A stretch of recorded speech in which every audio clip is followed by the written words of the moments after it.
O mga kabro, mga kabagis, dito na naman tayo.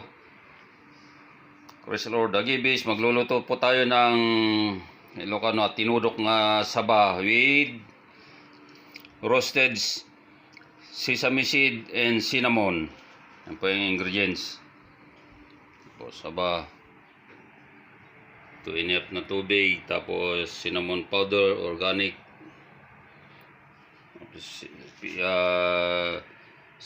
7 teaspoon of light brown sugar,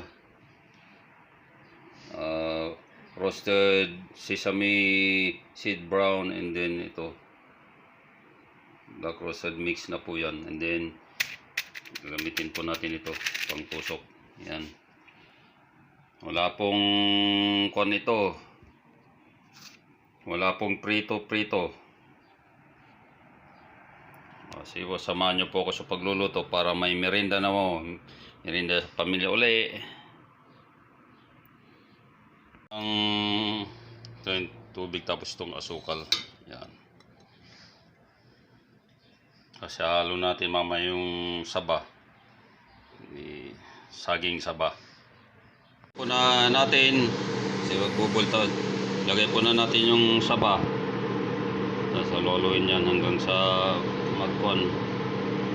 mag-stick yung sugar, tapos tubig, ganyan lang po. Nilipat ko po sa kuan yan mga kabro, mga kabagis, dito sa non-stick.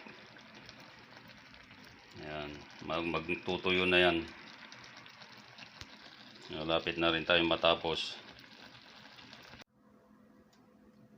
Tapos na po tayo. Ito po yung finished product. Magkukuhan po tayo ng ito po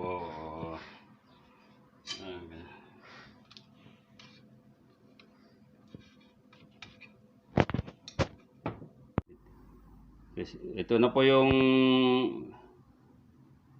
tapos na po tayo. Ito po yung banana Q sesame seed with cinnamon coffee twist. Ayan, naglapay ko ako ng kaunting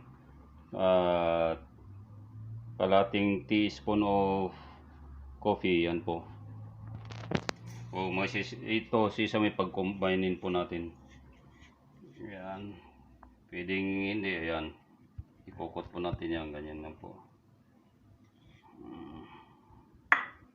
Yan po.